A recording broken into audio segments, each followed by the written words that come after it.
WTAE TV Pittsburgh.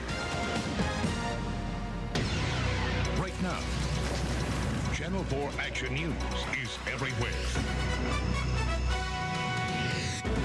Tonight, only on 4. Lead paint danger paid for by taxpayers. A special report on how it's hurting kids. Tonight, continuing coverage. No charges for a teacher accused of molesting a student. Tonight, we're live. A plan of action to stop the church arsons. And tonight's big story, a pipe bomb found in a neighborhood. And the question tonight, is it the work of a stalker? Tonight, only on 4, a pipe bomb discovery is turning into a bizarre story. A Penn Hills man tells us someone's been stalking him for more than a year. Let's get right to Baron James live in Penn Hills with the latest. Baron? Sally, tonight, Penn Hills police are investigating to see if, in fact, a stalker had anything to do with that live pipe bomb found tonight in a man's house. I'm really stressed. I called the shrink twice today.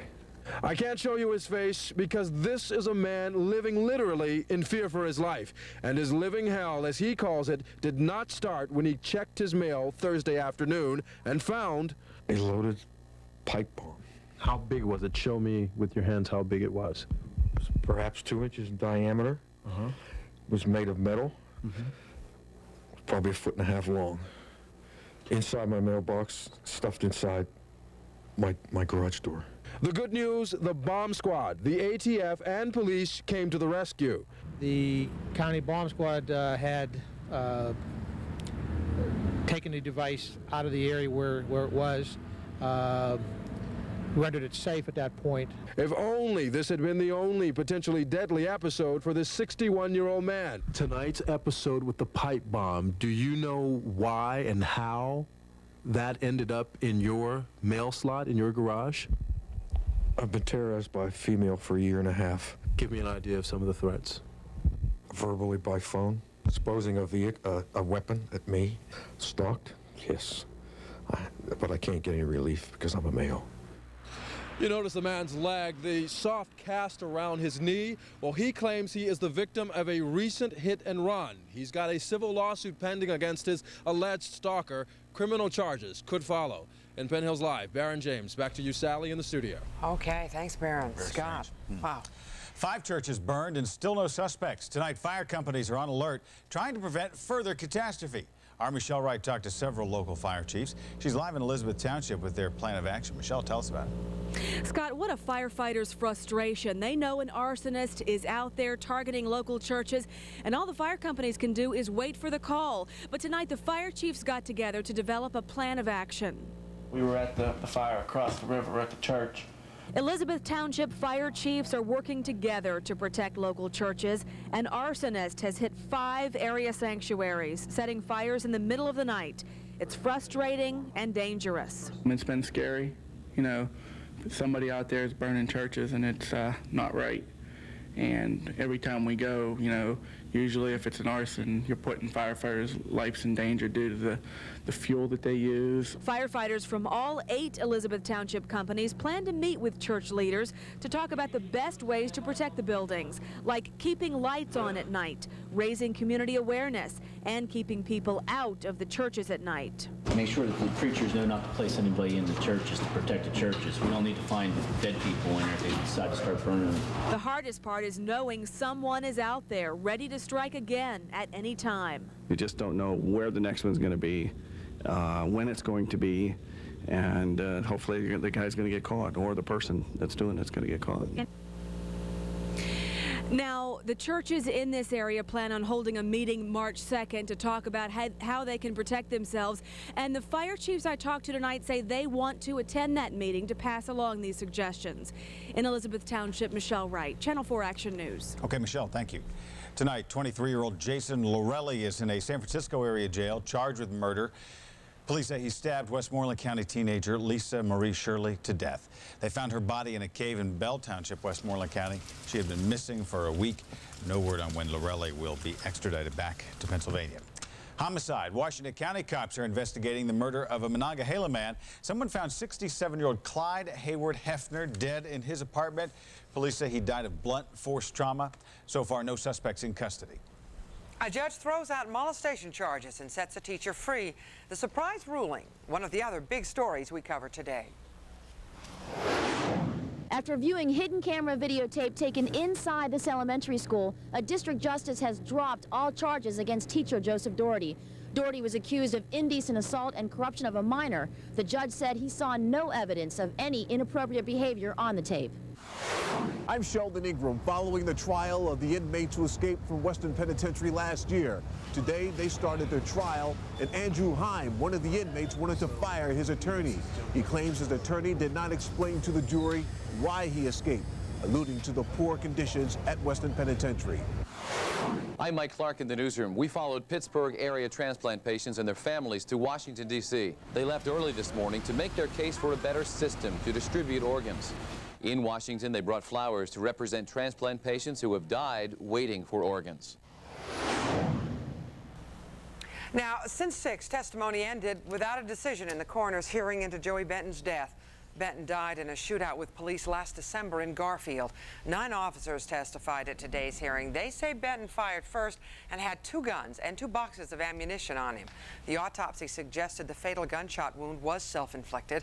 A final decision will come in March. A panty raid on a college campus, but this may be no prank. The suspect hit women's lockers on the IUP campus, but he isn't even a student. 28-year-old Michael Segretti had the goods in hand when cops gave chase. 2 blocks later, they got him. Segretti faces charges of theft and receiving stolen property. A judge approved sending new assessment notices to thousands of homeowners in tonight's County by County. Allegheny County. Assessment board members met with a judge today and agreed to send out 40,000 new notices. Those folks originally got bad information on the market value of their home. They'll now have an extra 30 days to appeal. I'm CHRISTINA, ARANGIO, Washington County Bureau Chief. North Franklin Township Police need your help to find a missing teen. 16-year-old Daphne Willis has been missing since January 26th. She was last seen in a black leather jacket. She is 5'2" with black hair and black eyes, weighing about 149 pounds. Willis could be in Duquesne or Homewood. Anyone with information is asked to call North Franklin Township Police. I'm Rod Reisman, the Beaver County Bureau Chief. A new business in Aliquippa, and it couldn't be cleaner. A new state-of-the-art car wash. It's big news in Aliquippa because it replaces what was an eyesore along Kennedy Boulevard. 6 new car wash bays and a state-of-the-art automated car wash. The car wash opened today. The gas station will be pumping gas next week. A victory for Oprah. In a few minutes, see her emotional reaction to beating the Texas cattlemen. Plus, see the solar eclipse we could only get a glimpse of. And an abusive animal trainer learns tigers can get even. Those stories are ahead in a few minutes, but first, an Action News investigation. Now, you know lead-based paint can cause brain damage in children. But what if I told you that your tax dollars are paying for kids to live in homes loaded with lead? Tonight, Melanie Schaefer investigates the big lead lie. See, I make that loop, and you go around it. Tying shoes is a skill every child must learn, but Warren Jones is still learning how at 8 years of age. Then you pull it. His mother says Warren also can't zip his coat, button his shirt, or write his name. She believes lead paint in their taxpayer-subsidized house left her son brain damaged. And now she's suing the government, claiming their sloppy inspections put her child in danger. It does hurt because, like I said, there's things that my son can't do, like he should, like other kids. And what really discouraged me a lot is when he comes to me, he looks at me and asks me, is he something wrong with him? Teresa says problems started when her family moved into this McKeesport home, classified Section 8 because taxpayer dollars pay a portion of the rent. She says paint was peeling throughout the house, and after a while, Warren's behavior changed. He was falling a whole lot. I thought maybe because he was clumsy. He was complaining a lot of headaches. Stomach aches. Stomach aches. A door-to-door health screening found Warren's lead level was so high, he had to go to the hospital. 20 years ago, in 1978, the federal government put guidelines into place to make sure that subsidized housing you pay for, was lead safe. Yet documents filed in this lawsuit seem to show that those guidelines were not followed and that sloppy inspections put children like Warren in danger. Housing Housing records show after Theresa Jones' family moved in, McKeesport Housing Authority checked out the house and passed it in every category. But months later, after Warren's high blood lead raised the alarm, the county health department found lead in nearly every area in the house, in the entry hall, the kitchen, bedrooms, and porches, leaving virtually no safe place for Warren to play. It's time for the housing authorities to say, if you're going to take federal taxpayer money to provide housing, it has to be safe housing. And we have enough brain-damaged children in western Pennsylvania. Bob Pierce has filed lawsuits on behalf of Warren Jones and other lead-poisoned children who believe Section 8 housing is to blame for their problems. Housing authorities for the city of Pittsburgh, Allegheny County, and McKeesport are all defendants. I think we're going to find that landlords and their insurance carriers and the housing authorities will get the message. They've got to clean this problem up. We wanted to try and see for ourselves if lead-based paint is a problem in Section 8 housing. The Allegheny County Housing Authority refused to give us a list of the current Section 8 houses, citing privacy considerations. But they did give us the list of potential Section 8 homes, the same list they give to any family looking for subsidized housing. We went randomly to 6 homes to test with the help of Dave Pipazar and Bob Koch from the County Health Department. It didn't take us long to find a problem. This home in Braddock had paint falling off the exterior, laying on the sidewalk. Inside, we found 8-month-old Tashayla Green living here, and Bob discovered high lead on the living room floor. Again, very high load levels in this On the door jambs, the woodwork, and the window directly above Tashayla's toys. I thought there wasn't nothing in here, you know, as far as lead-based paint. Now I want to get her tested because I'm worried about it, you know. Results of her lead test in a minute. We took the issue to County Housing Director Edward Jagnandan. He says the department is vigilant about lead inspections after a house becomes Section 8. But since Tashayla and her mom didn't get a subsidy for their house, the Housing Authority wasn't required to inspect it, even though it was on the potential Section 8 list. And it could be misconstrued to think that these are already safe houses. It probably could, but this is a requirement that we do go through, and I'm going to check into this to make sure that it's probably checked out first before it gets on the list. I wasn't aware of that, but I'm certainly going to check into it. Jagnandan wouldn't talk about the lawsuit against his agency. Other housing authorities accused of sloppy lead inspections in this lawsuit wouldn't talk either.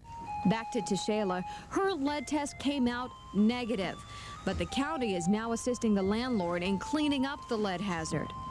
As for Warren Jones, his mother will ask a jury to decide who's at fault for her son's disabilities and who will zip his coat after she's gone. I'm more likely to have to continue taking care of him. All right, you ready to go outside and play? In similar lawsuits filed in Philadelphia, New York, and Baltimore, the lead-poisoned children have won. The case involving Warren Jones and the other children is expected to go to court this spring. In the newsroom, I'm Melanie Schaefer, Channel 4 Action News. All right, a U.S. Airways plane forced to make an emergency landing. The strike from above ahead on Action News from Mount Lebanon, Dormont, and all of the South Hills. And coming up, the only survivor of a family devastated by the Florida tornadoes. No beat for Oprah, her win over Texas cattlemen next. We got a beautiful night out there. Put the action cam into motion, and that's the view of downtown Pittsburgh. Are we in for more mild weather? The spring-like weather to continue. My forecast coming up.